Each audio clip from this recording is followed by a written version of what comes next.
La personne de Christ présente 3 caractéristiques qui doivent se retrouver chez les croyants individuellement, aussi bien que dans l'Église qui est son corps. La première est la spiritualité, la deuxième la prépondérance du céleste sur le terrestre, et la troisième l'universalité. On a voulu opposer le message de Paul à celui des autres apôtres pour discréditer par là l'ensemble de la révélation. En réalité, la différence n'est pas en espèces mais en degrés, et met en lumière ce qu'est vraiment la plénitude de Christ. Ce que tous les apôtres ont en commun: la repentance, la nouvelle naissance, le baptême, le Saint-Esprit, la justification, la sanctification, l'espérance du retour de notre Seigneur. C'est sur la question de l'Église qu'une différence apparaît. Les 12 distinguent toujours entre juifs et non-juifs. Ils prêchent aux uns comme aux autres, mais maintiennent toujours la distinction entre chrétiens, d'entre des juifs, et chrétiens d'entre les non-juifs, les gentils. Pour Paul, la croix représente la disparition définitive des uns et des autres. Il y a un seul homme nouveau, et il ne peut plus être question ni de juifs ni de grecs. Son message spécifique comporte donc une révélation nouvelle de la nature céleste et du caractère universel de cette Église qui est son corps. L'argumentation de l'Épître aux Galates: pour qu'il y ait une réalisation de cette chose céleste, il faut que soit brisé le système terrestre, le judaïsme, qui n'était que provisoire. L'incident de Galates 2, 11, 14 est très significatif. Jacques jouissait à Jérusalem dans le sens judaïsant d'une autorité considérable.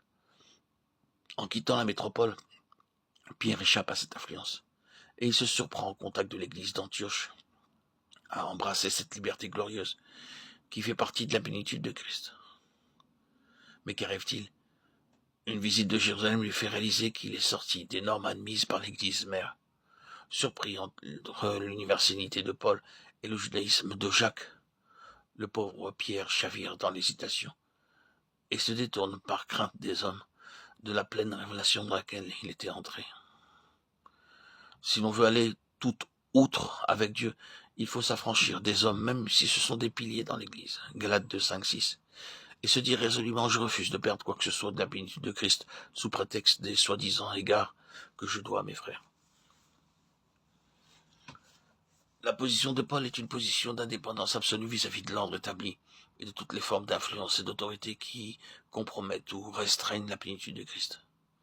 Il se sépare volontairement de tout ce qui jouit de la considération des hommes. Du reste, après y avoir fait allusion, Galates 2, 2, 6, il précise bien: Dieu ne fait point exception de personne, ce qui veut clairement dire parce que ceux-là jouissent d'une certaine considération de la part des hommes. Il ne s'ensuit pas qu'ils possèdent au même titre la considération de Dieu. Il en est de même aujourd'hui en ce qui concerne le christianisme traditionnel et organisé.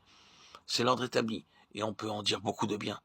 Mais quand on aura rappelé que c'est Dieu qui l'a suscité, et quand on aura dit tout le bien qu'il y a à en dire, la question restera posée: est-ce bien là le dernier mot de ce que Dieu a à dire? Est-ce là la plénitude? Les systèmes terrestres ne sont pas sans exercer une certaine tyrannie. Ils peuvent être un obstacle à la plénitude de Dieu. Paul rencontrait cela chez les autres apôtres. Quand il voulait mettre en lumière la vraie nature de l'Église qui est son corps, il se heurtait à l'incompréhension des cercles apostoliques. Sans diminuer la valeur des autres apôtres, nous reconnaissons qu'ils ont posé les fondations. Apocalypse 21, 14. Mais Paul est le sage architecte dont le ministère concerne davantage la superstructure de la maison de Dieu, car c'est par lui que nous savons de l'Église qu'elle est un organisme universel, céleste et spirituel. Notre but doit être la plénitude de Christ. Si c'est elle que nous voulons et si nous la voulons de tout notre cœur, Dieu nous montrera bien où elle se trouve. Tout ce qu'il demande de nous, c'est que nous soyons prêts à entrer pratiquement dans toute sa pensée. Paul paya un grand prix pour en arriver là. Les apôtres ne pouvaient pas le suivre sur ce chemin, et il fut presque seul jusqu'au bout. Mais c'est une grande chose d'être seul quand on est dans la plénitude de Dieu.